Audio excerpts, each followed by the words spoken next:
Desde chico yo soñaba con los 747 porque me monté en un 747 de Iberia, creo, y TWA también. Y venía a Estados Unidos cuando iba en vacaciones y era como algo impresionante porque era aquel 747 con la escalera de caracol. Claro. Era algo wow, o sea, los pintaba, los dibujaba en clase y todo eso. Y los profesores me decían, tú mejor que seas artista. Y yo, no, yo quiero ser piloto. Dice, no, tú seas artista porque eh, se te da bien dibujar. Entonces, yo dibujaba aviones, todo el Ok. rato dibujando y motos también, porque era lo que me gustaba. Y me decían, tú déjate de los estudios y vete a una escuela de arte. Y yo pensaba así, bueno, me gusta dibujar, pero no es lo que quiero hacer. Me gusta Claro, lo que estoy dibujando, lo que quiero hacer. claro. Sí. Así que, De cierta manera lo estabas manifestando sí, antes de. sí. Compartir la pasión por la aviación. De eso se trata. Aprender a través de historias, escuchar relatos de momentos asombrosos directamente de los más grandes profesionales de la industria aeronáutica. Pero también hacer una pausa para escuchar a un nuevo aviador que en ocasiones tiene más preguntas que respuestas. Hablaremos con pilotos, controladores, reclutas, despachadores, meteorólogos. Hablaremos de nuevas tecnologías, hechos históricos dignos de contar. Y lo más importante, serás parte de una comunidad que sabe que todos los días tenemos algo nuevo para aprender. Hola, hola a todos, a nuestras amigas, amigos de Ícaro. Nuevamente, bienvenidos a este nuevo podcast. Yo soy Esteban Saltos, CEO de Ícaro. Y ¿no me pasabas tú? Y yo soy Daniel Restrepo y el día de hoy estamos aquí en este episodio, la verdad que muy emocionados porque tenemos a un invitado muy pero muy especial, porque se puede decir que es un doble piloto. No solamente es piloto de 747, pero también es un gran piloto de motos. Bienvenido, Sí. Luis. Hola, ¿qué hay? ¿Cómo estás? Bien, bien. Bueno, para nosotros es un placer en realidad poder estar aquí, poder compartir. Queremos oficialmente darte las gracias.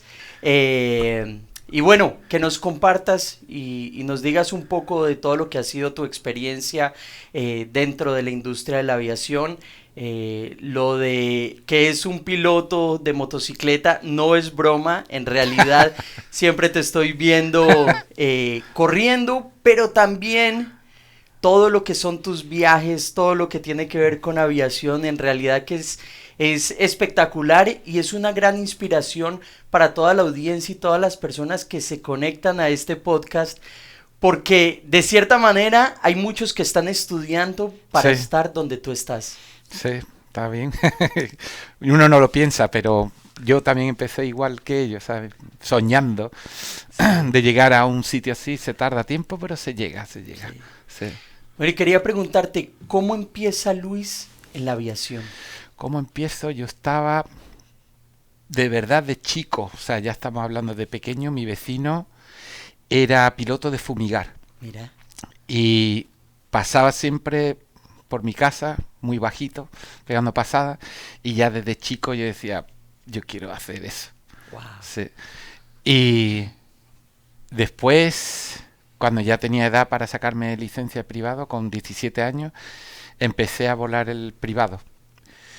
Estaba en high school todavía y estaba ya sacando mi privado los fines de semana, una vez al mes, 2 veces al mes, y me iba a volar la avioneta en privado poco a poco y saqué el privado antes de acabar high school. Wow.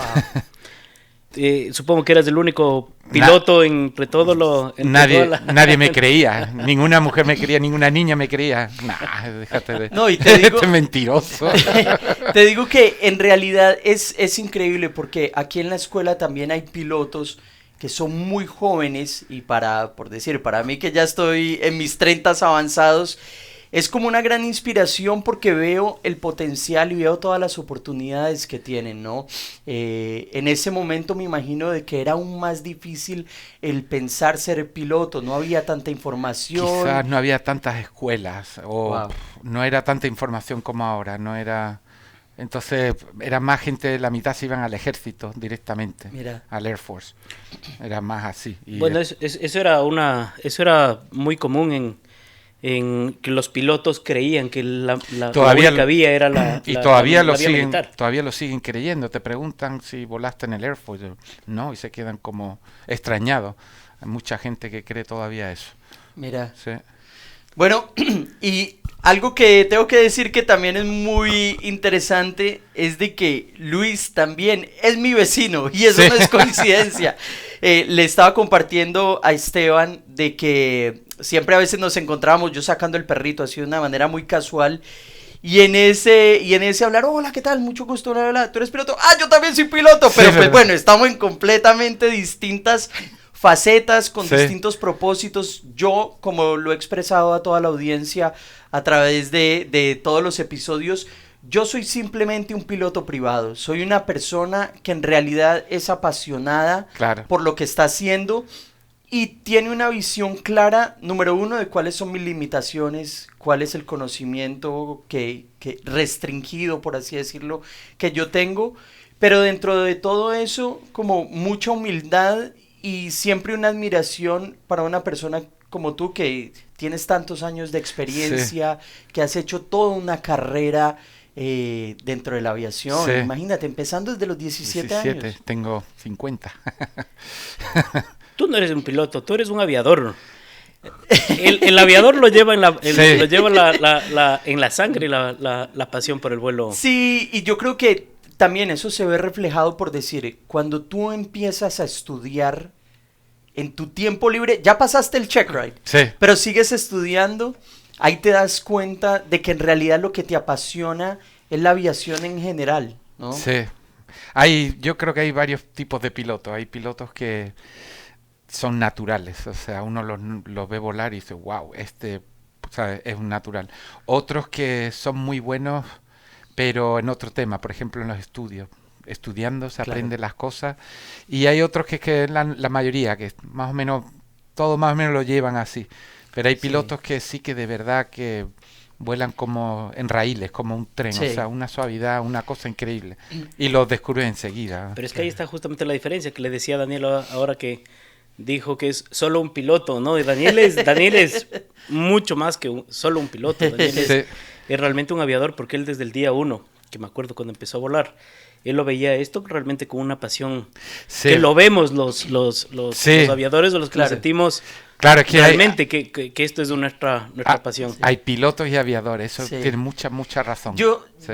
también te quiero decir algo que para mí, uno de los factores que es muy importante siempre es ser consciente de la seguridad. Hemos hablado en episodios anteriores de algunos accidentes que en realidad pudieron haber sido prevenidos, Claro, que sí. hubieran podido haber sido estudiados, que lastimosamente llegaron al punto que llegaron. Hubieron gente que perdieron la vida en el proceso, ¿sabes? Muchos momentos muy fuertes que yo digo, o sea, si la información está ahí, ¿por qué me voy a conformar simplemente con lo que aprendí Ujú. en el transcurso? Entonces, yo creo que hay varias frases que dice de que a good pilot is always learning.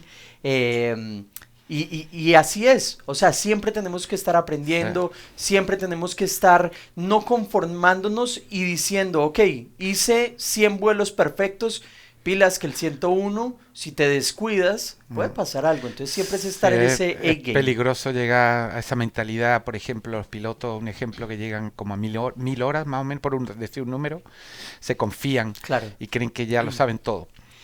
Eso es peligroso, muy peligroso. Y vamos a hablar de eso bastante más tarde porque con tu experiencia dentro del tipo de operación que llevas creo que tendrás muchas historias Sí. que hablar y esa es una de las más importantes, el exceso de confianza en los pilotos, especialmente los pilotos jóvenes, cuando Sí. estamos en los primeros años y nos creemos invencibles. Ujú. Y digo nos creemos porque creo que todos pasamos por esa Todos. esa etapa de sentirse alguien más. Sí. Claro. Por el hecho de volar un avión y que a la larga, pues, bueno, hemos visto consecuencias que han sucedido. Una vez que tú te gradúas como piloto a los 17 años. Sí, piloto privado. Y como piloto privado a los 17 años. ¿Cómo continúas luego tu trayectoria de piloto? Pues me fui a España, de donde soy, y empecé en una escuela sacando las demás licencias por privado. ¿En Cuatro Vientos? En Cuatro Vientos y después en Estados Unidos. Tenían una escuela, como una escuela hermana que le llamaban Sister School, en California. Y hicimos la teoría en Madrid. Y se acabó la teoría y todos se iban, si querían, pagando, claro, a California y sacar la licencia. Yo ya tenía el privado, era mucho más rápido para mí, los demás empezaban desde cero, sin inglés, claro, y todo eso. Y mi instructor básicamente me dijo, ¿y por qué te quieres ir de vuelta a España si tú eres americano? Mira. Aquí hay más trabajo que en España. Entonces le hice caso y fui a echar mi currículum a varias empresas, 135, y me cogieron en una de Michigan. Y me fui de California a Michigan. Tenía 22 años. Wow. Sí. 22 años y ya arrancaste con una operación charter. 135 de carga. Ah, de carga. De o sea, carga. tus inicios son en carga. Nunca he volado pasajero. Qué interesante. Wow, Qué nunca interesante. has volado pasajeros. No, nunca. Bueno, y esto va para toda la audiencia que hemos venido hablando con Esteban. Es muy interesante porque hay muchas especializaciones y muchas áreas en las cuales la audiencia y las personas que son apasionados por la aviación se pueden enfocar. Por decir, algo que a mí me apasiona es la operación 135. Sí. O sea, y lo he expresado anteriormente, pero es muy lindo porque hay gente que dice, no, yo me veo como instructor, y a lo mejor muchos pilotos que a lo mejor por una cuestión de edad y demás se retiran y van a hacer instrucción, van a hacer otras cosas que les apasionan. Pero me pongo a pensar en este momento, es muy interesante que nunca has hecho una operación con pasajeros. No, siempre ha sido carga. 121 y 135 Qué de increíble. pasajeros, siempre. O sea que tu formación inicial radica prácticamente en Europa y luego en Estados Unidos, la parte comercial. En realidad no, yo solo hice la teoría en España y de ahí vi que valía muy caro y que no había trabajos y me quedé aquí haciendo la ¿Y licencia. en Sudamérica aquí. nunca? No, nunca volé. Nunca Siempre volé aquí en Estados Unidos. Ya. Solo he volado en 2 empresas en realidad, que eso es raro en un piloto. Mira. Una estuve 11 años y que se llama Murray Air y ya cambié de nombre, ya es otra, y la que llevo ahora llevo 17 años. Pero como operación y planes de vuelo siempre estás volando a varios lugares, incluyendo Sí. Latinoamérica. Sí. ¿Cuáles son algunos de los destinos que usualmente haces? Ahora mismo lo que más hago es Hong Kong, Incheon, Corea del Sur, Anchorage y muchos sitios, destinos diferentes dentro de China, como Wuhan y Ningbo, cosas así. Hay como 10 sitios donde los vamos, que ni me acuerdo cómo se pronuncian los nombres. Claro, y me imagino que Mucho también Asia. por el hecho de que llevas tantos años dentro de la misma compañía, Sí. debes de tener ciertos privilegios donde son sí. vuelos. Hay un sistema de apuestas, que tú apuestas cuándo quieres trabajar en el mes, y el horario que tenemos suele ser como más o menos 2 semanas de trabajo y 2 semanas libres. Okay. Pero depende de tu antigüedad, eliges qué parte del mes quieres trabajar. Por ejemplo, nadie quiere trabajar en Navidades, entonces uno trabaja al principio de diciembre y la segunda quincena es libre. Entonces ahí donde cuenta la Claro, antigüedad. de pronto también estás pendiente cuando hay carreras Sí, de motos. También a veces Así lo puedo compaginar un poco. Sí. No, pero en realidad que me parece muy interesante porque creo que tienes una perspectiva de la aviación muy focalizada, Sí. donde has podido ser un experto en un área en específico. Un tema nada más que no quería saltarme, porque sé el tipo de avión que vuelas y creo que es un sueño de avión para quienes somos pilotos o quienes somos aviadores. Hasta yo no me lo creo. Y no, llegar a ese punto es algo muy interesante. ¿Qué avión volaste tú en el 135? Volé un Casa 212, no sé si lo conocía, Claro, Aviacar, que claro, en Sudamérica se ve mucho en el área militar. en la área militar, sí. Y también volé un Mitsubishi MU2. Ese avión que siempre me ha parecido fascinante, Sí. y creo que es uno de los que más respeto tienen Sí, los pilotos sí. por el tipo de ala. Entiendo Sí. que es por el tipo de ala. Y por el performance que tienen, yo creo que es un avión que el nivel que diga de que tienen los pilotos cuando entran a volar ese avión no suelen ser muy alto, entonces como que los pilla un poco desprevenidos, es como casi un jet. Ese es el avión que entiendo tiende Sí, tiene rolearse cuando spoilerons en vez de alerones y es como tiene mucha performance ese avión. es un sistema interesante, pero Sí. sé que los pilotos que lo vuelan adoran ese. Sí, es que es como volar un Mitsubishi. jet, es Wow. un jet, pero con hélice, una cosa así. Sí, sí, Sí. sí, es un avión muy interesante. Sí. Y de ahí, del Mitsubishi, pasas. De ahí, Esa bueno, es de la compañía donde estuviste. sí, volaba el Casa, que comúnmente le llaman Aviocar, que está hecho en España precisamente, Ok. de donde yo soy, en Sevilla, y el Mitsubishi. Y de ahí mi compañía consigue un contrato con Chrysler Ok. y traen dos DC-8 Douglas DCA 63, que son gigantes, Sí. de 4 motores.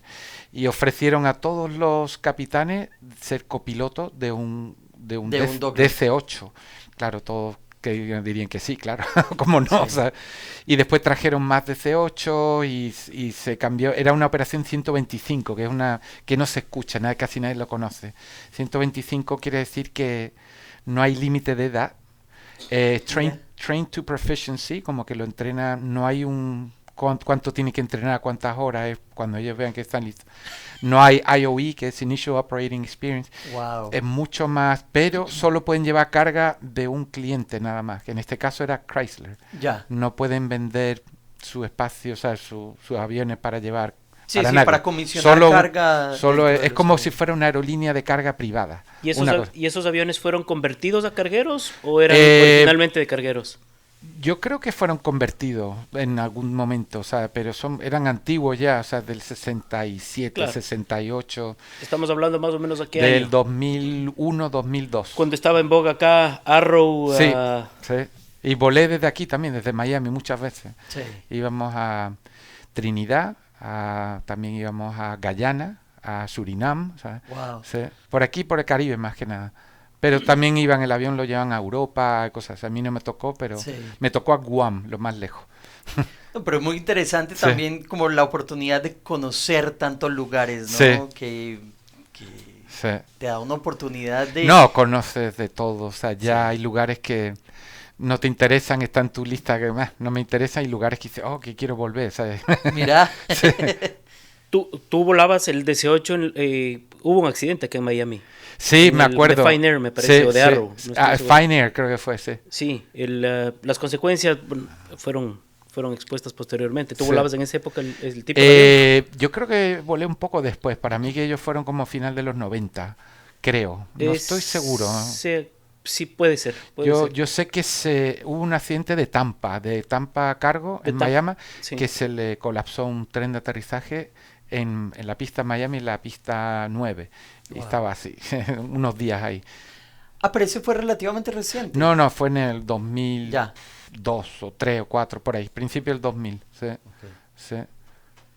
Pero ahí estuve y después de ahí me fui a donde estoy. O sea, estuve Y del DC-8 pasas... del DC-8, entré en una compañía más seria, más grande, con sindicatos, mucho más grande esa la operación, y entré a volar un 747-100 y 200, que son... directo del DC-8 al sí, 747. que fue un paso de verdad muy, muy fácil, muy fluido, porque también un avión de 4 motores, también era un avión con ingeniero de vuelo, que hay mucha gente que no sabe ni lo que es eso, es la persona que va detrás como manejando los sistemas, hoy en día son computadores, todo.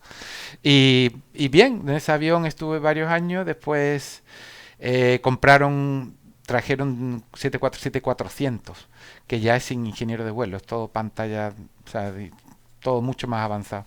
Y estuve en ese avión, después compraron 767-300, que eran más vuelos domésticos, y me fui a ese avión por darme un descanso. Digo, voy a volar Mira. doméstico porque ya estaba cansado.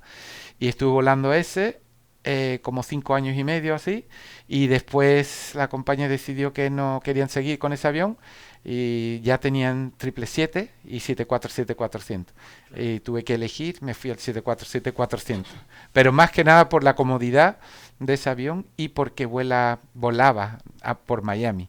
Ahora Claro. mismo en este momento no, pero puede volver. O sea que te volaste el 100, el 200 y luego pasaste al 400. Sí, 100, 200, ¿Qué 400. tanta, Uf, qué tanta diferencia tenías entre las cabinas y...? En realidad, lo que es volar el avión manual es muy parecido. Pero después todo lo que es la aviónica, los motores, todo eso es completamente diferente. O sea, Todos no, los flujos y... todo es diferente. O sea, Procedimientos es diferentes. otra calificación de tipo diferente, otros cursos diferentes. Y eso No- es algo que le hace también interesante Sí. a la dualidad que existe entre Boeing y Airbus, ¿no?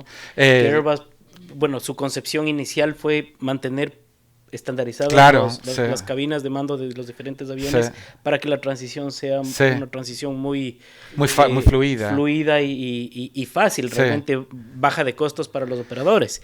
En Boeing, bueno, Boeing tiene mucho tiempo, Sí. inició mucho tiempo antes que Airbus. Sí. Y claro, la filosofía de ellos fue cambiando con el tiempo. Airbus nació con eso ya. con esa filosofía desde... Como que todos son Desde iguales su los inicio. aviones más o menos, pero Boeing lo intentan, pero todavía no están ahí. Lo hicieron con el 757 y el 767. Por ejemplo, yo volé el 767 y tengo la licencia por volar 757, pero yo no lo he volado nunca. Mira. Y es un curso de diferencias en realidad, no hay nada más. En teoría vuela muy parecido. So, ¿Y tú alguna vez te esperaste llegar al 747? ¿O lo veías como Una Desde- meta. como una meta? Desde chico yo soñaba con los 747 porque me monté en un 747 de Iberia, creo, y TWA también. Y venía a Estados Unidos cuando iba en vacaciones y era como algo impresionante porque era aquel 747 con la escalera de caracol. Claro. Era algo wow, o sea, los pintaba, los dibujaba en clase y todo eso. Y los profesores me decían, tú mejor que seas artista. Y digo, no, yo quiero ser piloto. Dice, no, tú sé artista porque se te da bien dibujar. Entonces, yo dibujaba aviones, todo Ok. el rato dibujando y motos también, porque era lo que me gustaba. Y me decían, tú déjate de los estudios y vete a una escuela de arte. Y yo pensaba así, bueno, me gusta dibujar, pero no es lo que quiero hacer. Me gusta Claro. lo que estoy dibujando, es lo que quiero hacer. Así que De cierta manera lo estabas manifestando Sí. antes de. sí, me aburría la clase, era como... Me salté muchas cosas que entonces uno diría, bueno, no me las aprendí nunca, por ejemplo, las raíces cuadradas. Digo, ¿para qué quiero saber eso si está en la calculadora? Entonces me ponía a dibujar los aviones. No, y después preguntabas, para volar necesito saber la raíz cuadrada. Eso llega después. Después digo, para volar necesito saber inglés. Mira. Y mi madre era americana, o sea, de aquí natural. Pero no se hablaba inglés en mi casa porque mi padre no hablaba inglés. Ok. Entonces hablábamos en español y yo no sabía inglés. Sabía en el colegio y a duras penas. Ok. Y ahí me di cuenta que tenía que saber inglés, si no, no llego a ningún lado. Y me fui de estudiante de intercambio con 16 a Estados Unidos y al año siguiente mis papás estaban separados, mi mamá se volvió a California. Y yo aproveché, me fui con ella y ahí es cuando empecé yo a sacar mi privado en Ok. California, viviendo con mi mamá y yendo a high school. Sí. Ajá. Poco a poco, ¿sabes? ¿En- Tenía clases. ¿En qué aeropuerto en California? En un aeropuerto en la bahía que se llama Hayward, que está cerca de Oakland. Ok. Sí. ¿Y has vuelto? Te hago una No, pregunta. no he vuelto, tú- pero he pasado por arriba. Y yo, ahí era. ahí yo volé la primera vez solo. ¿Y Sí. te acuerdas la matrícula del avión en el que volaste solo por primera vez? 798. No me acuerdo. Podría mirarlo, pero era American Flyers. American Flyers. American Flyers, del privado. Que es muy buena escuela, pero como uno no tenía experiencia, es lo que vi. Yo fui a dos escuelas, fui a uno y eran los aviones muy viejitos Sí. y muy rotos, así, le faltaba algún instrumento. Y después vi los de American Flyer, que se le pasan hasta la aspiradora. Sí. Tan impecable. 172. 172. Y yo digo, ¿sabes? Este es. Después uno se va dando cuenta que no todo es la presencia del avión, después lo que cuenta también es lo que cuesta Claro. volar. Entonces de ahí ya me pasé a la otra escuela, que era con esa escuela española en Los Ángeles, mucho más barata, pero los Sí. aviones estaban mucho peor mantenir la Sí. mantención. Bueno, y yo creo que también eso es algo que vale la pena mencionar, Ujú. es el hecho de cuán importante es el mantenimiento, número uno, cuán importante es tú en la operación que estás haciendo hoy en día. Ujú. Aprovecho y lo conecto con cómo es tu conexión, tu comunicación con los demás departamentos que hacen parte de la ecuación. Te pregunto por decir, con el Loadmaster, con el Es Flight todo Dispatch, con... una orquesta. O sea, y yo soy parte de la orquesta, yo no la dirijo. O sea, aunque sea yo el capitán, hasta que el avión no sale, yo Claro. solo soy una parte. Claro, Y todos tienen su trabajo desde el Flight Dispatcher hasta el de scheduling, que hace los horarios, los que cargan el avión, todo, donde el aeropuerto que van, qué maquinaria se necesita para cargar este avión, todo. O sea, hasta los permisos de sobrevuelo de cada país, hay un departamento para eso. mira, Todos están súper coordinados. Y si falla uno, pues lo normal es que el vuelo se retrasa y hay problemas. Entonces todo tiene sí, que estar que es como una orquesta, igual, cada uno tiene su partitura. Y si falla uno, puede fallar todo. claro. Sí. ¿Cuántas Hay que estar personas todos. normalmente componen la tripulación del 747 de carga? Normalmente, o sea, el mínimo son 2, pero los vuelos que hacemos son tan largos que normalmente son 3 o 4. O sea, en este mes creo que solo he hecho un vuelo con 3, un capitán, yo y 2 copilotos, pero normalmente son un capitán y 3 copilotos, o 2 Mira. capitanes y 2 copilotos, que son muy largos. Por Claro. ejemplo, desde Cincinnati a Incheon, Corea, son 15 horas de vuelo. Media hora en el ascenso, 1 hora antes del descenso, estamos todos ahí, pero todavía son como 13 horas y media. Partido por la mitad, son casi 7 horas de descanso. Y no, uno duerme 2, 3, 4 horas a lo más, pero después va a estar despierto. Claro. Está sin hacer nada. Y los otros van a estar 6 horas y media, 7 horas ahí en la cabina por el Pacífico. Entonces lo partimos como en varios descansos. Hacemos uno corto primero, por ejemplo, de 2 horas, donde 2 de los pilotos se descansan 2 horas, a las 2 horas vuelven, descansan los otros 2 horas, y después otra vez se cambian, pero ahora ¿qué te digo? Un descanso más grande, como de Ya. 4 horas y media. Ya. Y después vuelven otra vez 4 horas y media. ¿Y puedes descansar en ese tiempo a bordo del avión? Depende, o sea, a veces no, a veces sí. Si tienes suerte, descansa, y es lo típico que siempre te preguntan, o preguntas cuando llegan los otros pilotos del descanso, que si has descansado. Y te dicen, algunos te No. dicen, oh, sí, muy bien, y otros, no, o sea, ha estado ahí mirando al teléfono, no podía descansar. Sí. So, Bueno, y yo te quería preguntar por decir, en ese trayecto tan Ujú. largo, y me imagino haciendo rutas, cubriendo rutas que son, o sea, son probablemente los vuelos más largos que se pueden hacer comúnmente. sí, son de los más largos. Sí. Me imagino que siempre estás encontrando dificultades, problemas, esquivando tormentas. No sé si de pronto nos puedes contar un poco como de todo eso, todo, Depende ya que del vuelo, estamos porque ahí, entrando del si te vas a día a día. Sudamérica, son tormentas, lo normal. Pero si te vas a Asia, hay a veces volcanes activos, pero no Mira. suelen afectar, porque la nube volcánica es lo que afecta a los motores de Claro, reacción y todo eso. Pero suelen estar bajas, la nube volcánica, 24.000 pies, y nosotros andamos a 35, 40 o por ahí. En esa ruta lo más complicado a veces es países como Corea del Norte, que tira Wow. misiles balísticos y no le dice a nadie. Entonces ahí estás un poco como, cuando uno lee el plan de vuelo, hay como escapatorias. Si estás aquí y Corea decide pegar un misil, te devuelves. Y si estás aquí, sigues a Japón, ¿sabes? Que te llama la atención porque dices, si pasa eso. sí.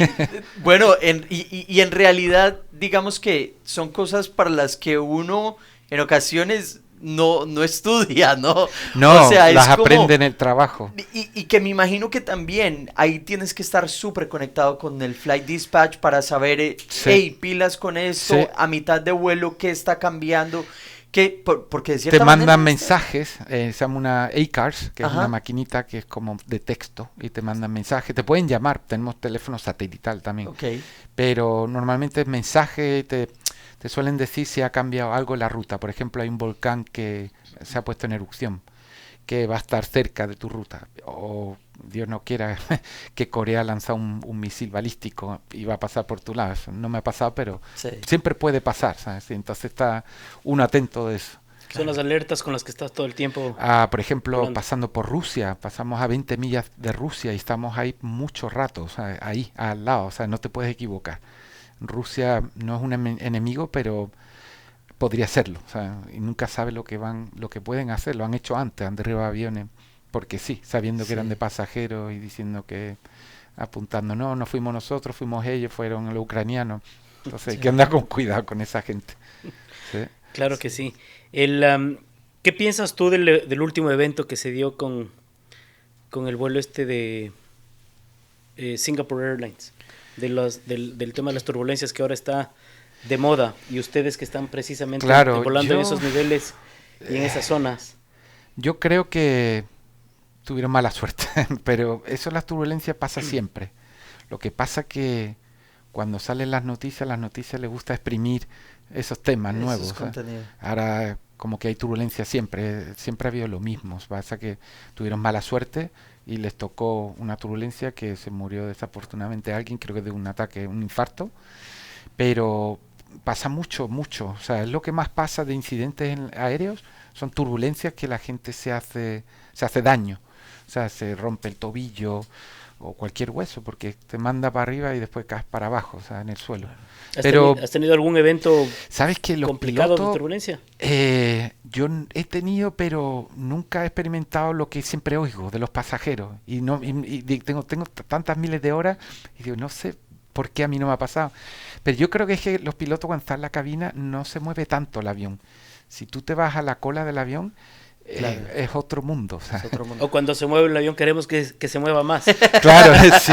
Y también el tamaño de avión. O sea, no es lo mismo un 747 o un Airbus 380 que un Airbus 320. O sea, se mueve Sí. mucho, mucho más uno chico. O sea, una avioneta. O sea, Y yo pienso también de que es el desconocimiento, ¿no? Nosotros, por decir, recientemente estuvimos volando en uno de los aviones de la compañía, el Commander, y estábamos volando con una persona que no está acostumbrada a volar en un avión pequeño, Claro. relativamente pequeño. Entonces, claro, cada altibajo que el avión ya tenía, va de momento, cada ya va momento, asustado un ya poco. iba asustado. Y cada bache es como... Pero para nosotros era Era como completamente normal. normal. Y es más, o sea, por decir, para mí que estoy saltando de un 172 al Commander, yo lo siento como súper sólido, súper Claro. estable. Y también pasa eso, ¿no? Creo que hay un factor de miedo por el desconocimiento también, Sí. ¿no?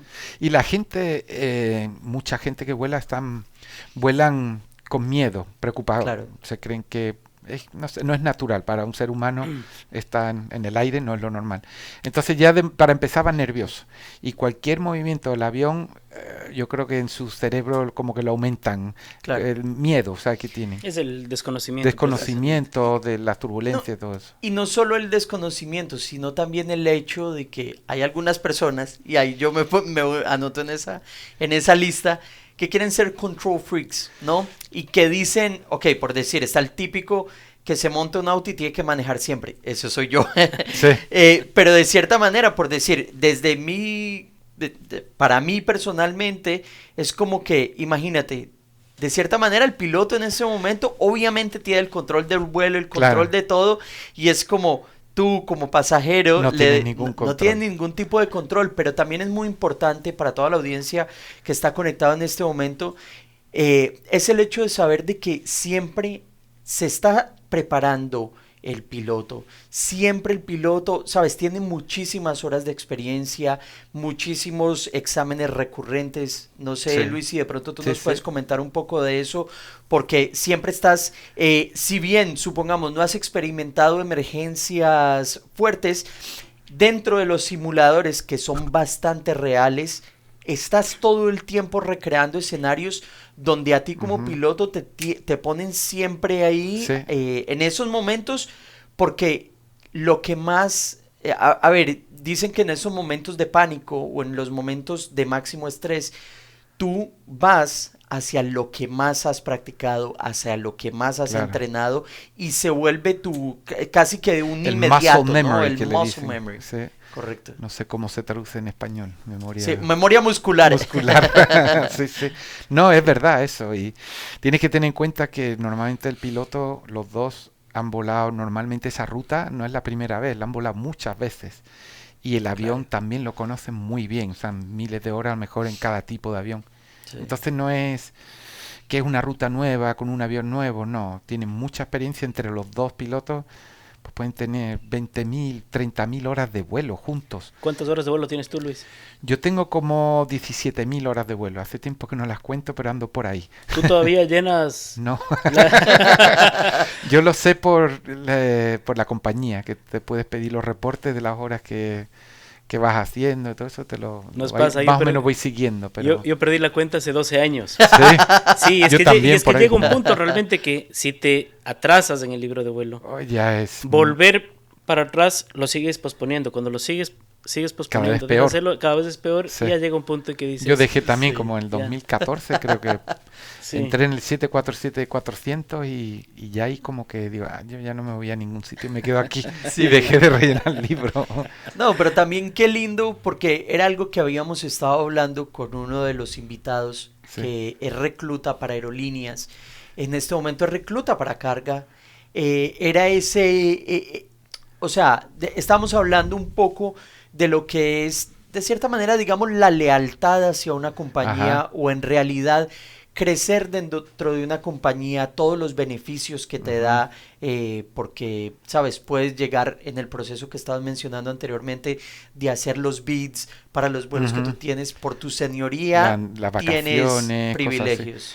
La paga sube también un poco. O sea, Ah, ¿qué pasa si hablamos un poco de la paga? No, mentira. Pero yo puedo decir Está todo personalmente que está todo online, pero tiene un club de motos, el caballero. Ahorita justo llegó y nos decía, muchachos, acabo de comprar otra moto. Y vino en moto. Sí. No, pero en realidad de que es muy lindo ver de que tu pasión puede realmente Sí. ser lucrativa, Sí. puede realmente darte para ese sustento de tu familia. Ujú. Y bueno, muchos de los estudiantes que están en este momento en la compañía, en la escuela, están haciendo un esfuerzo muy grande, ¿no? Y nosotros lo percibimos por sacar sus cursos, por sacar sus certificaciones. Sí. Pero lo que sí puedo decir es de que vale la pena. Vale la pena, hay que seguir. O sea, no tirar la toalla y seguir. O sea, si yo cuento mi primer trabajo cuando volaba el CASA, yo ganaba $12.000 al año. Menos Sí. impuestos, o sea, menos de 1.000 al mes. Y es muy difícil, pero a quien le gusta de verdad y no está solo por el dinero, le apasiona los aviones, le da igual, en realidad, le pagan poco, aunque no le paguen, va a volar.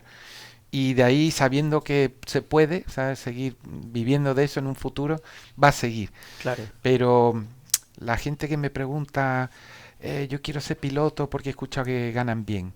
Digo, no sé qué decirle, mejor búscate otro trabajo, porque el que es piloto es aviador, Claro. lo hace porque le gusta y además si le pagan es como ya, Wow. wow, o sea, es como los doctores o los Sí. músicos.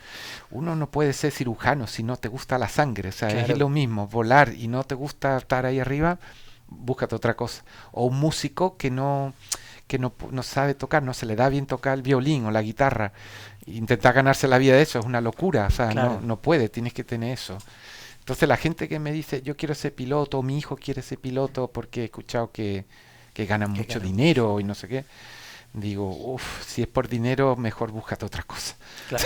¿Cuánta verdad hay en todo eso? ¿Tú qué tiempo estuviste de primer oficial en el 747 antes de ser capitán? Tendría que pensar. Es que estuve en el 747 clásico varios años y después me fui al 747-400 de copiloto también, como 2 años creo que fue, o 2 o por ahí. Y después me fui de capitán al 767. Ah, Y después volví de capitán al 747, porque ya lo podía hacer así. Podría haber sido capitán como a los 9 meses después de haber entrado en mi empresa. Wow. Pero para mí eso era una locura. O sea, yo no me sentía preparado a volar con gente que yo en esa época pensaba que eran viejos. Y ahora soy yo, el viejo. Algo muy importante que está mencionando Luis en este momento, y Esteban lo puede testificar, de que yo, en mi proceso, cuando yo fui estudiante, yo fui uno de esos que dije, yo personalmente retrasé mi solo. Yo le decía al instructor... Que no te porque el sentías listo, preparado. A ver, o yo ya decía, pero qué necesidad hay que se baje todavía. Sí, No te claro. bajes, quédate aquí. Es algo así también, cuando eres copiloto. Pero Sí. ponle cuidado, para mí fue, en el proceso, llega mi instructor, me dice, Dani, ya estamos, vamos a empezar a planear tú solo y tal. Y yo le dije, mira, yo no estoy compitiendo contra nadie, no tengo una carrera, ni quiero tratar de demostrarle a nadie de que hice mi solo a las X horas, ¿no? Yo lo que quiero hacer es hacer las cosas bien. Puede que esté listo bajo los estándares que se miden, sí, como lo estabas Claro, tú a los 9 sí. meses. Pero tú dices, ¿sabes qué? Esperemos. Uno tiene que, sobre todo en este mundo, conocer sus limitaciones. Si no las sabes, es un peligro. O sea, y hay gente que no lo entiende o cree que puede. Hay que ir con calma, siempre. O sea, siempre Luis, con calma. y lo dices tú que eres un piloto de Sí, 747 con, no sé, ¿cuántos años de experiencia como piloto? Como piloto, desde los 22 a los 50, estamos 32, 42, 28 años comercial. Imagínate, Sí. 28 años Sí, desde que yo volando. terminé todas mis licencias y todo eso. Esto es una gran lección, Esteban, para todas las personas que están conectadas. Una persona que vuela uno de los aviones más grandes que hay y sigue diciendo, pilas. Sí. O sea, tener siempre la humildad. Siempre la Y humildad. ese, lo ves siempre como cuando estás estudiando esos factores, que es el macho, que es, Ujú. ¿sabes? El anti-authority, que siempre tienes tú mismo que estar diciendo, hey, espérate, vuelas muy bien, lo haces Ajá. muy bien, eres consciente porque tienes que tener ese grado Sí. de confianza en ti mismo, Sí. pero bájale 2 porque hasta a los mejores le pasa. Sí, sí, es verdad. Y el que no le pasa, no sé, peligro. Sí. Cuéntanos algunas de tus experiencias que has tenido, malas experiencias que has tenido. Mala experiencia, pocas en realidad. O sea, ya en la aviación comercial grande, los jets, las experiencias malas son pocas. O sea, más bien pasan los aviones, mientras más pequeños, más peligrosos, más experiencias Claro. difíciles. O sea, en los aviones grandes, te puedo contar una que me pasó el otro día que no fue ninguna mala experiencia, pero casi podría haber sido. Despegamos y una puerta del tren de aterrizaje no se cerró.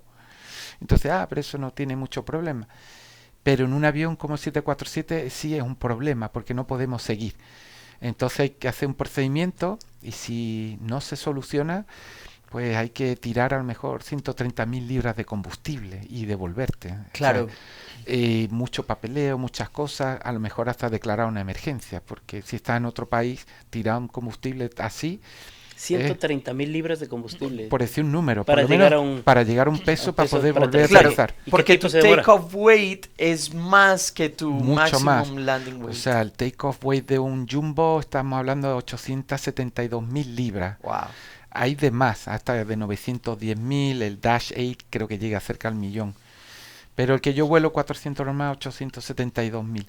Y de aterrizaje el máximo es 652.000. Wow. O sea, es la cuenta. ¿Qué tiempo te demoras en botar ese combustible? Depende la cantidad de combustible, pero puedes llevarte 40 minutos botando combustible, a lo mejor para botar 200.000 libras seguro por ahí anda. El avión te lo dice, tú le dices a cuánto quieres llegar el nivel y te lo calcula y te dice cuánto va a tardar. Entonces tú le puedes hacerte una idea, ¿sabes? De cuánto tiempo va a estar dando círculos botando ¿Y combustible. cómo pudieron resolver la emergencia? Hay unas listas que se llama QRH, que son Ok. un libro como unas listas de emergencia y de urgencia, y te viene un mensaje, pone Gear Door, lo abres, miras lo que pone y te va dando pues soluciones y las vas probando.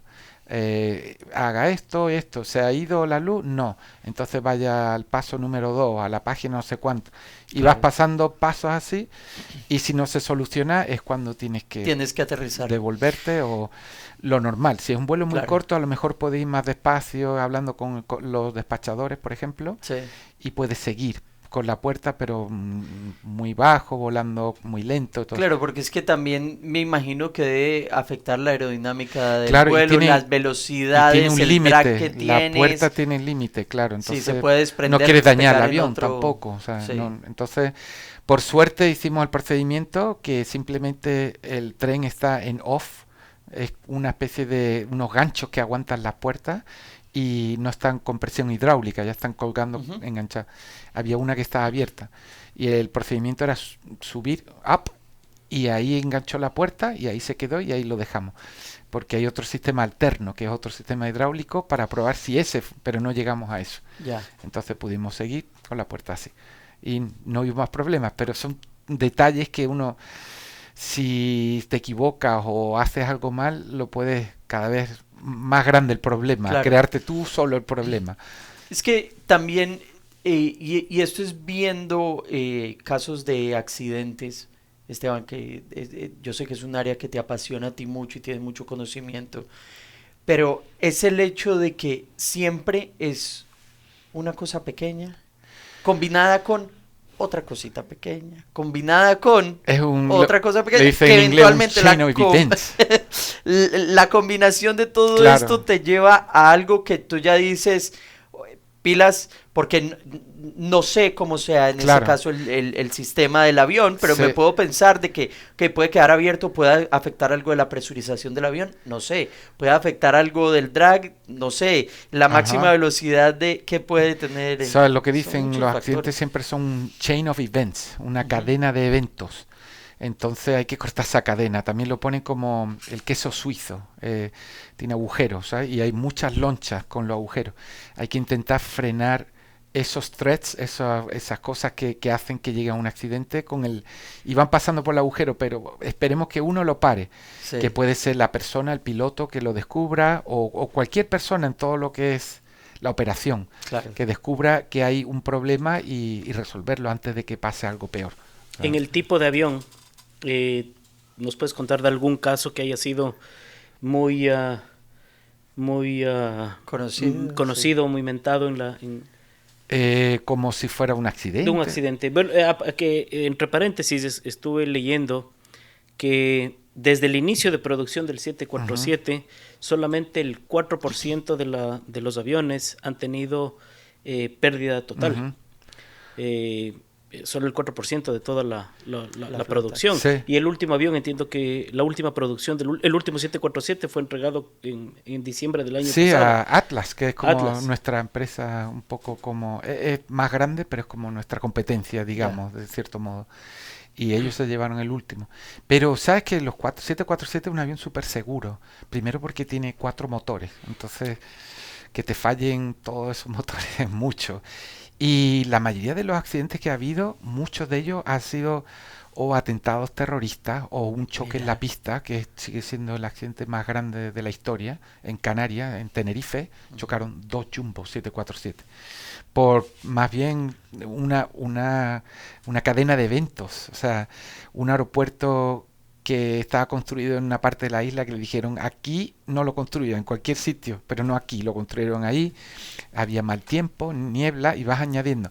El controlador no sabía hablar muy bien inglés, uno de los pilotos era un poco arrogante, como no saben hablar inglés en España, vámonos, y todo fue al final así hasta que chocaron 2 aviones.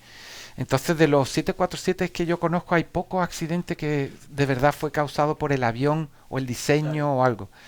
Y ni eso, a lo mejor era un fallo mecánico de un mecánico que puso mal una pieza o algo de eso. Normalmente ha sido o un atentado terrorista o un choque entre 2 aviones en la pista, o sea, culpa de los pilotos, pero el Sí. avión en sí es muy, muy seguro. O sea, es muy, muy raro que un jumbo le pase algo. O sea, Sí. Habíamos hablado sobre el accidente en Afganistán, ¿fue? Sí. Sí, del ese 747 fue- que hablamos en el podcast anterior. Y es más, creo que también era un avión de carga Era un que... 747, igual que yo vuelo. Sí. Y es más, yo conocí a los pilotos porque Ah, wow. esa empresa era donde yo trabajaba antes, que fue Wow. comprada, cambiada de nombre, pero yo conocía, había 2 capitanes, 2 copilotos, un loadmaster y un mecánico, que me acuerde. Y se murieron todos en el accidente. Pero yo conocía bastante bien a los 2 capitanes, porque volé con ellos anteriormente. Wow. Sí. Ese era un 400. Era un 400. Pasa que ese era que también los tenemos, se llama BCF, Boeing Converted Freighter. Entonces era de pasajeros y lo convirtieron a carga. Pero es lo mismo, o sea, lo único que no se abre, la nariz no se abre para cargarlo. Para cargar por... Pero por lo demás igual por arriba. Más grande el upper deck que tiene donde está, Sí. es más grande. Entonces cabe menos volumen porque es más bajito el techo en el main deck donde se carga. Pero sí, ese fue un accidente que tampoco fue culpa del avión. O sea, lo cargaron mal, no estaba bien amarrada la carga y se soltó. Eran unos MRATs que se llaman, unos camiones gigantes de guerra que pesaban mucho y golpearon Hicieron- la parte de atrás del avión que tenía líneas hidráulicas y se quedaron sin los sistemas hidráulicos y no, el avión es así, pero no había control. O sea, no tenían cómo escapar de eso. O sea, no había solución. Tuvieron muy mala suerte. Y en el momento más crítico de todo. El que es momento del más despegue. crítico en el despegue, o sea, que no. Y yo creo que lo hubiera pasado en vuelo, si te pierdes los controles, sobre todo del elevador y Claro. todo eso. Uf, no sabes cómo Bueno, va. hay un evento del 747 de Japan Airlines, me parece que fue Sí, algo le pasó, si no, el no que sé se le eso- rompió la cola. Sí, Y los pilotos tuvieron control del avión más de 30 minutos. hasta Hasta que finalmente se estrellaron, Sí. ¿no? Pero porque no sabían qué es lo que pasaba. Y también tampoco. creo que fue un problema de mantenimiento, pusieron algo Fue un problema mal o- estructural, fue un problema estructural de una reparación que se hicieron hizo mal, anteriormente sí. después de un tail strike que el Sí, avión tuvo. sí, yo me acuerdo haber leído eso. Sí, Sí. yo creo que esto también lo que hace es de que nos dice y nos muestra cuán importante son todas las demás personas en la ecuación. Todo es una orquesta. Me gustó mucho lo que tú dijiste ahora, que como que tú tienes el control y eres el capitán cuando ya estás en la cabina Ajá. y cuando ya estás sentado en el avión y Cuando el avión pusiste está take con off su power. propia power, ya ahí sí. Sí. Ahí tú tienes que hacer la decisión. Pero muy interesante porque durante todo el proceso en ground de Ujú. planeación y tal, siempre tienes que estar hablando con las demás personas, Están hablando todos con muy el loadmaster, comunicados, ¿eh? hablando con... Sí. Es más, o sea, cuando antes yo salí en cualquier vuelo, tengo que llamar a mi, le llaman flight follower, pero es un dispatcher, y él me habla de todo el clima, incluso donde estoy, y a veces dan ganas de decirle, oye, el clima está aquí bien, no hay ninguna nube, pero aún así te lo dice, y del destino, la ruta, cómo está, Claro. si hay turbulencia, que yo ya lo he visto, pero a lo mejor me pasé, no vi algo, y él lo ha visto, entonces siempre para cubrir todo lo posible. Y después de eso pasa con los de mantenimiento, que revisamos todas las cosas del avión que los DMI, que defer, como estábamos Ujú. hablando antes, que estén al día, que está legal el vuelo, que se puede hacer, todo. Claro. Y cosas, por ejemplo, con el combustible. El combustible ahí es una cosa que históricamente sí es el capitán el que decide. El despachador te da, esto es lo que necesita de combustible con reserva, todo esto. Pero después el capitán es el que dice, no, yo quiero más, o está bien así. Normalmente pide un poco más si puede, depende del peso Sí. y todo eso. Y donde vayas, por ejemplo, si vas a Chicago o a JFK, a la hora punta, mejor, o el plan de vuelo no sabe eso, sabe Claro. que de aquí a aquí se gasta tanto combustible, y bueno, pero yo sé que llegando ahí ¿sabes? Sí. es problemático el Claro, por tráfico. todos los holding patterns que tienes te que pone hacer, a lo mejor, los uno a lo mejor, taxeos. claro, uno a lo mejor llega, pero el plan de vuelo ve que llega desde el último punto y hace la aproximación, pero no es así, y no es un vector así corto, te manda hacia el océano 40 millas y te pone en la cola, o sea, al final de todos los demás, ¿sabes? Y eso se va sumando. Sí, claro. Luis, y ahí que estamos hablando de este tema, cuéntanos un poco de cómo manejan ustedes, cómo manejas tú como capitán de un 747, cómo manejas el CRM. O sea, si es que nos puedes contar un poco de qué es el CRM, Yo- cómo lo manejan ustedes del CRM Sí, en cabina? es buena pregunta esa. Hay muchos tipos de capitanes. Yo fui copiloto quizás porque no me sentía listo, o porque estaba un poco vago por hacerlo, lo que sea, o antiguo de copiloto. Pero hay muchos copilotos, hay muchos capitanes. Yo siempre he querido que el CRM es muy importante, que todo lo que digan los demás pilotos a mí me sirve, ¿sabes? La opinión, imagínate, ustedes son pilotos, los Claro. copilotos, tu opinión, al final el que tiene que tomar la decisión es el capitán. Pero desde el principio, desde que te encuentras en el hotel con los dos copilotos, que normalmente yo no los he conocido nunca, o sea, hay más de 1000 pilotos, entonces yo no los conozco y no sé quiénes son, no sé su experiencia, de dónde vienen, qué han volado, pero una de las cosas que aprendí, que me enseñaron, es que el capitán siempre, la primera impresión es muy, muy importante. Digamos, por ejemplo... Eso quiere decir que nunca va a hablar conmigo. No, llega un capitán muy serio que no saluda, como enfadado, deprimido, y ya allí hay un corte ya del CRM. Pero llega un capitán que es amable, que tiene buen humor, que está abierto, ¿sabes? El copiloto se va a sentir mucho más relajado y va a trabajar en equipo mucho mejor. Entonces, en inglés dice, the captain sets the tone.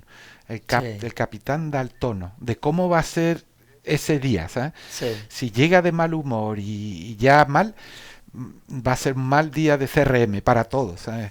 A lo mejor el capitán no se da cuenta, pero el copiloto a lo mejor tiene que volar, está incómodo porque el capitán está de mal humor, grita, está enfadado con la compañía.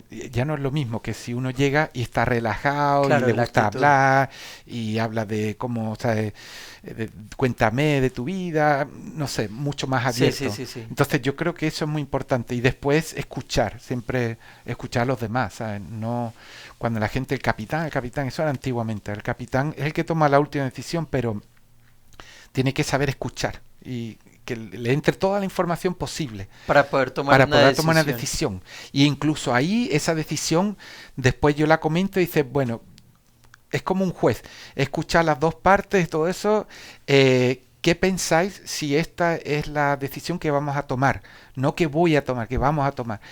Y normalmente te llevan la razón, pero Claro. ya es por experiencia, uno intenta que todo el mundo dé sus ideas y con todo eso hacer una decisión. Y estamos todos metidos en esto. Aquí todos tenemos el mismo problema. O sea, el capitán Sí. firma y toma las decisiones y todo eso, pero si pasa algo nos vamos todos juntos.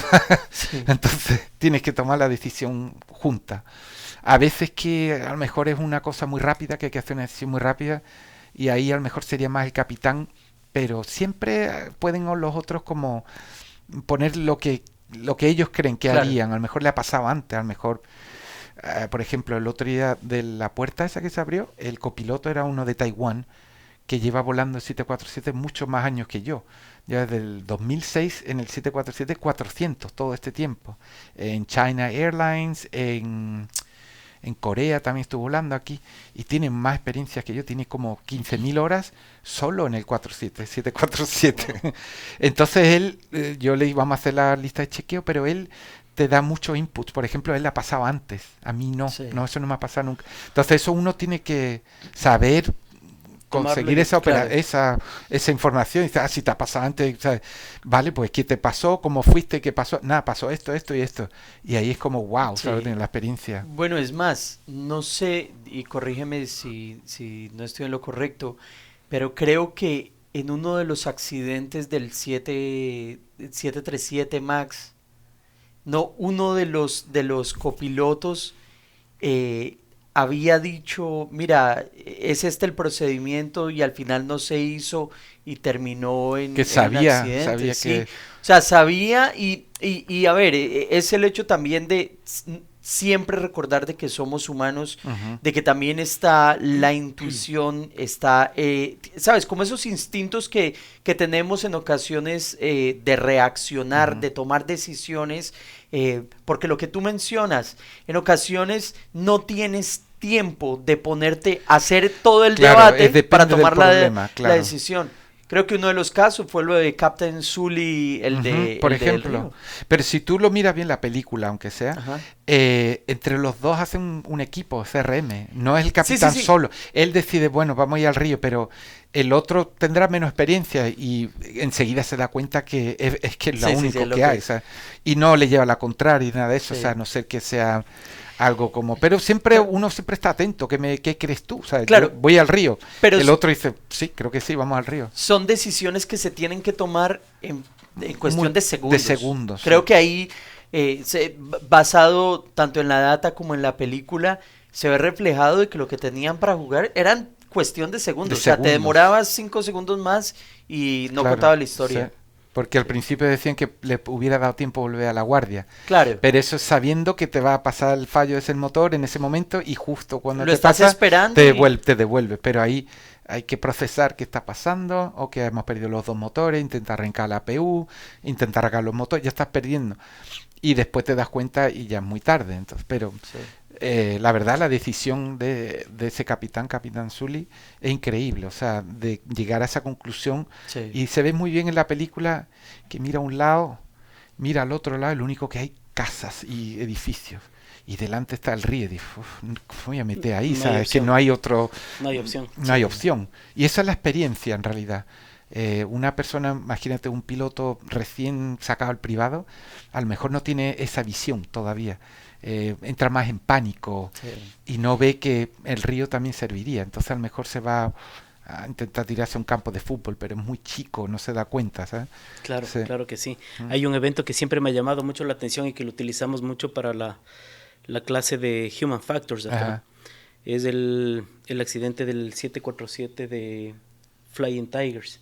Creo que fue en No el me año acuerdo de 88, ese, pero- 89, fue en Kuala Lumpur. Ya.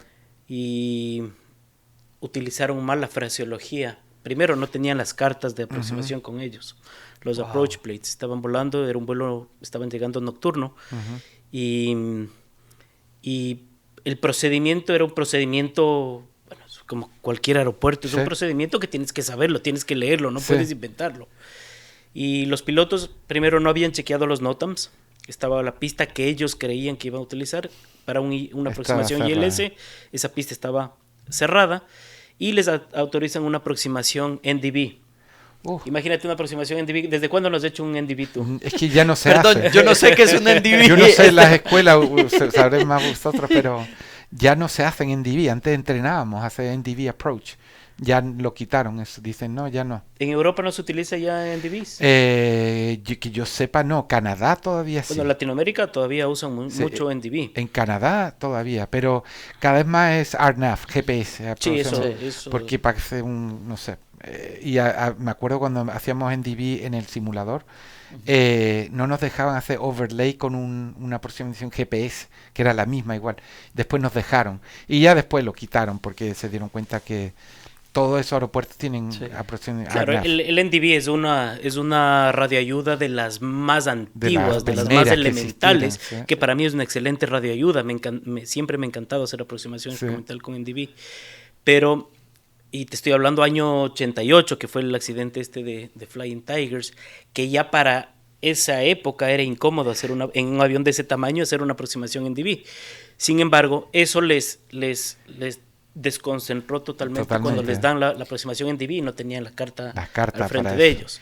Entonces Wow. empiezas a ver cómo falla el CRM y luego a esto se suma la mala comunicación o el mal uso de la fraseología entre controlador y los mismos pilotos. Ajá, Y el error fue una sola palabra, que el controlador les autoriza el descenso a 2.400 pies, pero les dice descent to 400. Y los pilotos, ya me acuerdo los de eso. pilotos creyeron que les estaba autorizando el descenso a 400 pies. 400. Por mal uso de fraseología aeronáutica. Wow. Y ellos, y aparte, obviamente un error monumental de la tripulación, e inician el descenso a 400 pies, y a pesar de la alarma del Ground Proximity Warning No System, hicieron nada. no hicieron nada a la primera alarma. ¿Qué es lo que ustedes les Te dice el diría procedimiento terrain, el primer... como una especie de maniobra parecida a un go around, pero más agresiva, pero inmediato, o sea, O sea, la primera. a la primera, o sea, no hay, y tienes que picarle hasta llegar al stick shaker, o sea, al máximo de potencia, y así, volándolo así. Y asegurarte que los speed brakes están recogidos y todo eso. ¿Y qué pasa si esta alarma se conecta, que es muy normal en aeropuertos de altura o Ajá. aeropuertos montañosos?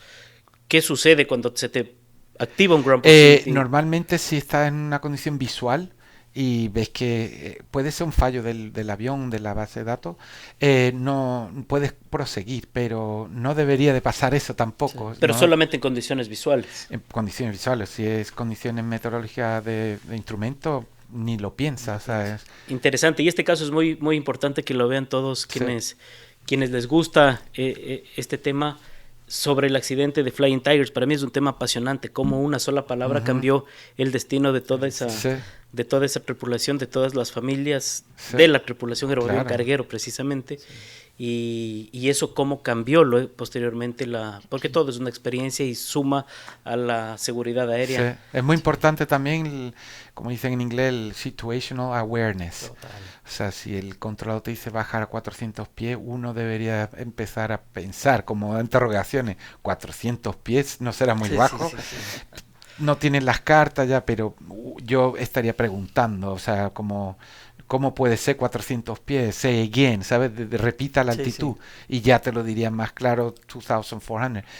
Me parece muy extraño que eso no se dieran cuenta de eso, a lo mejor. Bueno, parece que el primer oficial sí tenía más clara la figura que el capitán, pero el capitán... su posición de capitán antiguamente también era más impuso, así, el capitán, el copiloto, y todavía pasa en muchos países, en Asia por ejemplo, los capitanes son el capitán y es como una especie de dios, y los otros calladitos. A lo mejor tiene mucha experiencia el capitán con 10.000, 20.000 horas de vuelo, y el copiloto puede ser con 300 horas de vuelo, nada más. Claro. Entonces, pues un poco tímido y no sabe, cree que el otro lo está haciendo bien. Aquí no suele pasar eso tanto en Estados Unidos, no hay tanto... Para cuando uno llega ya a la aerolínea tiene bastante experiencia y también...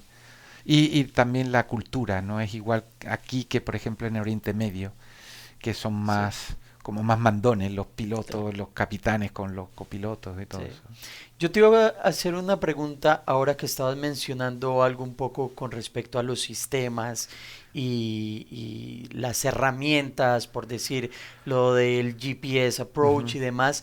¿Cómo has visto tú que ha evolucionado la tecnología, los métodos de volar? Porque, o sea, me imagino... O sea, desde que empezaste hasta el día de hoy, todas las herramientas, lo que tú mencionabas, un clic, pum, me da tanta información. ¿Cómo ves tú? Es increíble. Yo cuando empecé a volar no había GPS, por lo menos no en las avionetas chicas, en los aviones comerciales de guerra, eso sí. Entonces uno aprendía de verdad a volar aerovías con su OBS, el OBS, todo siguiendo tu aerovía y tu rumbo y la frecuencia del VOR y todo cambiándolo todo manual. Y ha cambiado mucho. O sea, ahora mismo yo creo que no sé cómo serán muchas escuelas que tienen aviones muy modernos y que lo programan todo y como que lo hacen todo. O sea, es como saltarse un poco el paso, porque volar de verdad con instrumentos es como un arte un poco que se está perdiendo. Ahora es todo programar en el GPS y el avión te lleva. O sea, antes no, antes tenía que estar muy atento a dónde iba, qué aerovía, qué radial, todo eso. Algo que estábamos hablando precisamente en episodios anteriores era esto, era de el hecho de, si bien hay algunas herramientas modernas que te dan, ¿sabes? Unos cálculos y unos resultados inmediatos, prácticamente perfectos. Inmediato. Siempre es muy importante tener ese backup análogo. Esa porque base. Por decir, en esos momentos te ponen inmediatamente a pensar y a decir, ok, se me descargó el iPad. Se te descargó el iPad. ¿Cómo vas a hacer esa aproximación? ¿Cómo estás en el Ha pasado que ha habido como esas tormentas solares, ¿sabes? Y se va el GPS y estás sin GPS. ¿Te ha pasado? No me ha pasado, pero espero que no me pase. Pero nos llegan siempre boletines de qué hacer si te pasa y todo eso. Claro. Porque está pasando. Y también en zonas conflictivas, cerca de Rusia, están como jamming, ¿sabes? Los GPS y pierden la señal. Y hay un montón de aviones comerciales grandes, una aerovía, sin señal. Han perdido la señal. Y hay otros métodos para seguir, pero uno sabe también cómo seguir a la antigua, seguir los BOR con los radiales de tal, o sea, el bearing tanto para ir aquí, el DME y todo eso. Y eso yo creo que se está perdiendo. Yo creo para cuando yo me jubile, casi nadie va a saber hacer eso. O por ejemplo una aproximación Circle to Land, ¿sabes? Que después viene con un BOR o un ILS. Y yo le contaba a alguna gente cómo se hacía y se quedan como un poco como bloqueados, porque no, ahora es todo hecho en el avión y te lo haces solo. Sí. Antes tú lo tenías que hacer manual. A lo mejor con el piloto automático, pero lo hacías manual, ¿sabes? Con el RMI, que he visto que tienes uno aquí, que me gusta, y haciendo, ¿sabes? Con instrumentos así, que esto cualquiera... La próxima ponemos un NDV también. Sí, Una vez. sí. No, Sí. no, ya no saben lo que es y dices, wow, ¿eso qué es? ¿Ah? Sí, pero te digo, creo que algo que también estábamos mencionando era en ocasiones como todas estas ayudas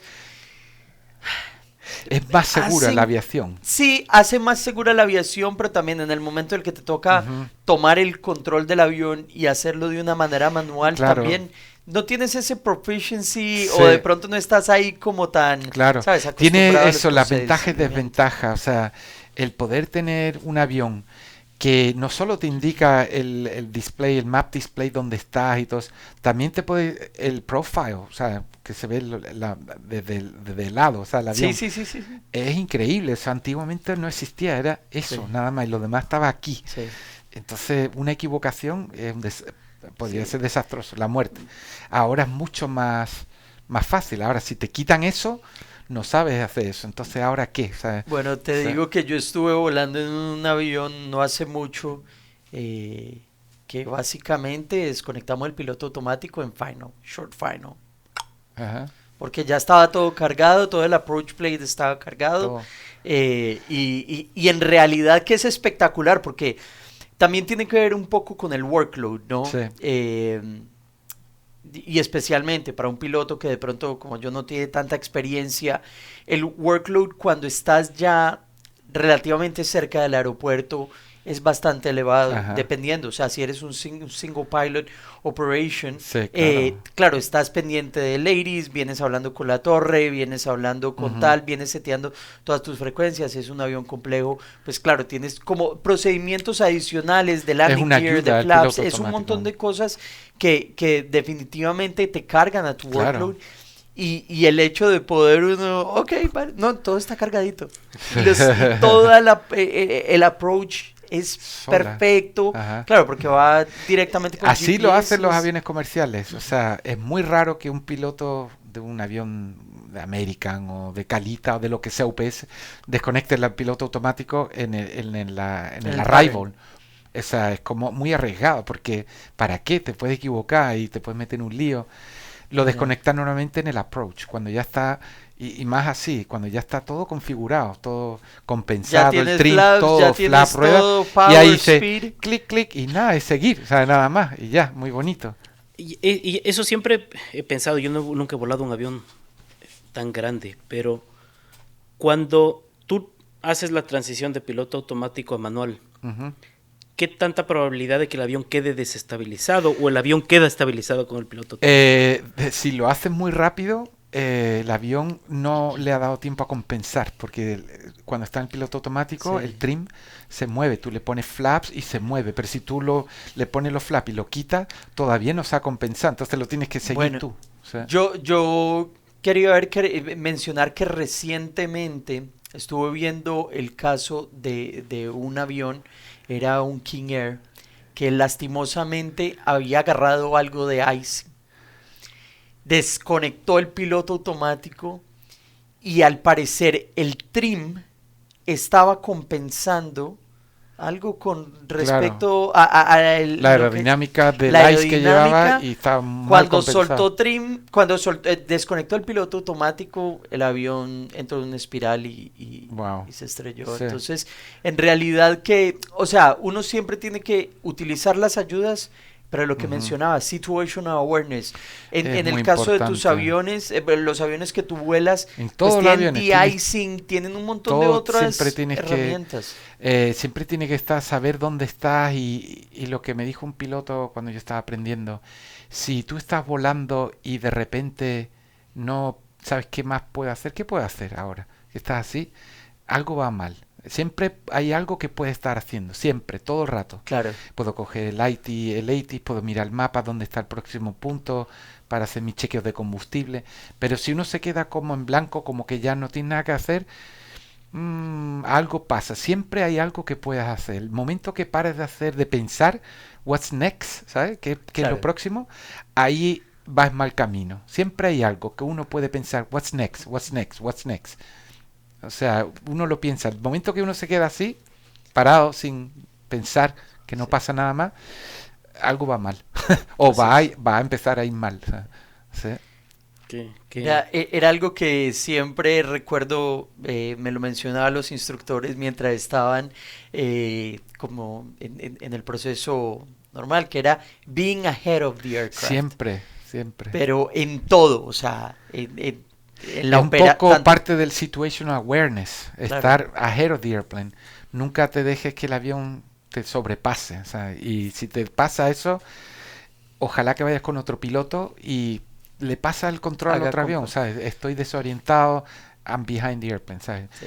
Ojalá que nunca pase, pero tienes que poder hacer eso, saber decir eso, ¿sabes? Si vas con otro piloto ojalá que esté en otra situación, que no te quedes tú atrás. Sí.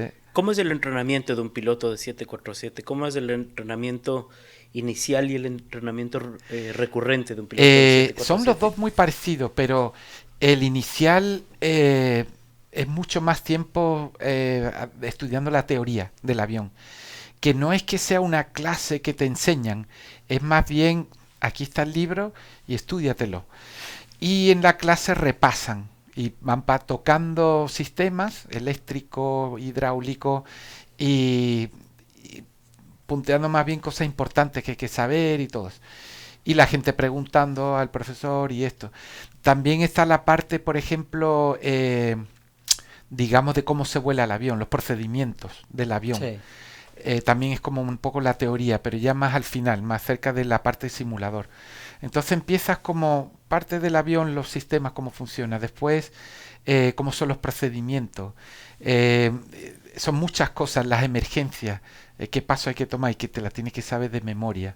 Y al final llegas a un procedure trainer, que es como un simulador que no se mueve, que no tiene a lo mejor ni pantalla, pero se mueven todos los instrumentos, como si estuviera, que es para practicar esos procedimientos.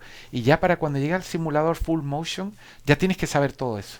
Entonces tienes que saber los sistemas del avión, tienes que saber los procedimientos, tienes que saber las limitaciones del avión, o sea, cuánto peso puede, qué velocidad es la máxima para bajar la rueda, todas esas cosas lo tienes que saber.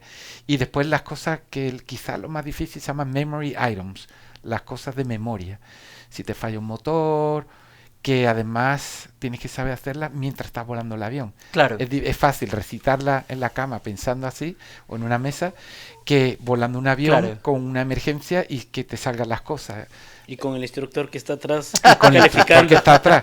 También están los call-outs, que también se los tienen que aprender. Porque para que haya CRM, tiene que hablar el mismo lenguaje. Si uno dice positive climb y el otro dice positive rate, uno de los dos va a decir, ¿ah? O sea, ¿qué está hablando? No entiendo, no es lo que espera. Es como una canción. Igual con el lista de chequeo, una la lee y el otro la responde.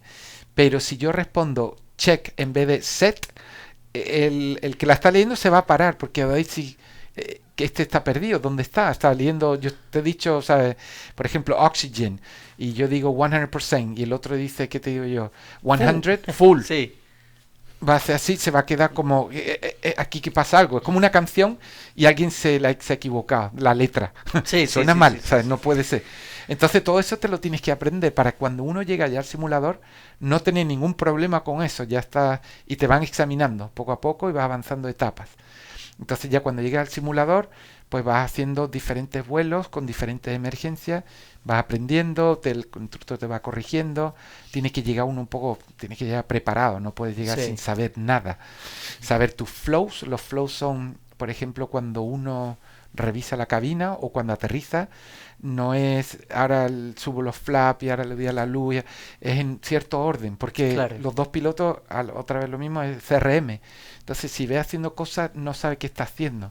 Pero si lo ve haciendo de un orden, sabe que él se lo está haciendo. Y puede que se olvide algo, para eso está la lista de chequeo. La lee y dice, ya, no se me ha olvidado nada. Yo te hago una pregunta, Luis. Al día de hoy, Ajá. tú que tienes veintitantos años volando, tantos años en el mismo avión, Sí. ¿sigues utilizando listas de chequeos? Por supuesto. Muchachos, por Nunca, favor, o sea, eso- estén... pero miren, es el hábito, es Ujú. crear esos hábitos desde el día de hoy, ¿no? Y a veces uno dice, no, ya me lo sé. Es más, a veces hace una lista de chequeo 2 veces, porque no estás seguro si la has hecho o la has hecho bien. Por ejemplo, estás haciendo el taxi y dice taxi checklist. Y son cortitas, pero te distrae el controlador con algo pasa y ahí Repítela. ¿hicimos la lista de chequeo de taxi o no? No estoy seguro. Ya, hazla otra vez, ¿sabes? Por si acaso, ¿sabes? Porque hay cosas muy importantes, por ejemplo, los flaps. Si los flaps no están donde tienen que estar, porque hay varias posiciones, un avión de este, Claro. depende del peso, puede ser catastrófico. Entonces, mejor hacerla otra vez, si va a tardar 30 segundos en hacerla. En los aviones modernos es muy curioso, son electrónicas. Sí, Entonces, es una pantalla y ahí te pone las cosas si las has hecho o no. Y no hay que leer solo lo que no está hecho y lo hacen, pero Sí. es muy curioso. La nuestra todavía es como un papel plastificado y el copiloto Old school. old school la va leyendo y el otro va respondiendo la respuesta que viene en el checklist, te la tienes que saber de memoria, no puedes responder lo que sea porque el otro va a parar y te va a mirar y va a decir ¿de qué está hablando? O sea, no puede ser. Claro. No me ha respondido set, ha dicho complete y es set. Entonces, sí. es curioso eso, pero siempre que uno está en duda, es como decir, nos han autorizado a aterrizar, ¿cuántas veces pasa eso? Creo que dijo que sí, ya pregúntale otra vez, o a cruzar una Sí, pista. sí. Igual con una lista de chequeo, siempre que estar muy seguro de que de verdad que la has hecho, que no... Claro, no, y por decir, te lo digo especialmente también en los taxeos para los pilotos privados o las personas que están empezando en la aviación. Hay aeropuertos que tienen instrucciones de taxeo que en realidad son complejas, Sí. ¿sabes? Y que te preparan y tal. Y tener un runway incursion Ujú. puede llegar a ser Sí, catastrófico, es lo ¿no? mismo, O una sea, lista de chequeo y un día de mañana se te olvida poner los Hablar flaps con y todo. despegas sin flaps. Y estaba en la lista de chequeo. Y pasa incluso en los aviones grandes. Había accidentes de Spanair que estaban muy distraídos, volvieron a la puerta de embarque, salieron un problema mecánico y despegaron sin flaps. No leyeron la lista. Y si la leyeron no lo hicieron bien, entonces siempre Estaban es muy con la presión importante. del tiempo, sí. ¿Ah? Estaban con la presión del tiempo, digo, La presión del justamente en tiempo y hubo todo muchos eso. factores Sí, que muchos se sumaron factores, al- lo mismo que estamos diciendo el chain of events, ¿sabes? Que llegó Sí. a eso. ¿Sí? Sí. Pero es bueno eso, saber cruzar pistas, listas de chequeo, eso son cosas que no es sagrado, o sea, Sí. no te la puedes saltar. La emergencia más complicada en el 747, ¿cuál te parece que es? De las que has practicado en el simulador. De las que he practicado en el simulador, y no es una emergencia, pero un aborto de despegue, un reject, es de las maniobras más difíciles que hay. wow. Sí, porque pasan las cosas muy rápido. Y la otra es un go around. Go around es muy difícil en un avión de eso, sobre todo si ya está quitado el piloto automático. Y pasan muchas cosas muy rápido. Ahí sí que los dos tienen que trabajar muy bien. Como uno de los dos falles, te quedas solo. A lo mejor no te vas a matar, Sí. pero te puedes pasar de la altitud, un montón de cosas. Claro, no, porque he visto también de que por decir los brakes, cuando abortas un despegue, los frenos como tal se calientan a un punto que en Son- ocasiones tienen que cambiar de frenos. Se, O se sea, pueden desinflar todas las cristaliza, ruedas, sí. tienen un tapón de plomo que cuando llega una temperatura, para que no exploten las ruedas, se derrite ese plomo y sale el aire. Pero es peligroso, incluso los bomberos lo saben, que cuando haces un reject, tú le dices a los bomberos que no se acerquen a la rueda desde los lados, siempre de adelante a atrás, porque como revienta la rueda así, y eso con el plomo derritiéndose, pero aún así es muy muy fuerte cuando se explotan las ruedas. Pero lo que me estás diciendo, lo más difícil en un 747 es perder dos motores y del mismo ala, además, que eso es lo que entrenamos. Esas cosas se aprenden mucho, o sea, depende Luis, mucho del instructor también. y te digo una cosa, yo creo que en este podcast el día de hoy hemos aprendido demasiado. Te agradecemos en realidad que te hayas tomado el tiempo de No, venir para aquí, nada, de un compartir placer. y bueno, de cierta manera inspirar a tantos alumnos, a tantas personas que son apasionadas por la aviación, a que Sí sí se se puede. puede llegar. Y bueno, estamos muy agradecidos de tenerte. Gracias a ustedes y por todo el mundo a escucharme. No, gracias Mis Luis, historias. gracias por tu tiempo, gracias por contarnos tus experiencias que son muy Sí. enriquecedoras y pues lógicamente todo eso suma, aporta para toda esta nueva juventud que está en vías Sí, de que son- crecimiento. claro, tienes que seguir. O sea, Así si es. te gusta, es tu pasión, no lo dejen. O sea, sigan. Bueno, y que la próxima vez que nos veamos sea en moto dando una vuelta. Qué bueno. Luis, Muchas gracias. Muchas Bueno, gracias y a gracias ustedes. a toda la audiencia por escuchar este podcast. Los invitamos a que se suscriban, que estén conectados y bueno, que vengan a volar con nosotros en Ícaro Learn to Fly. Gracias. Hasta luego.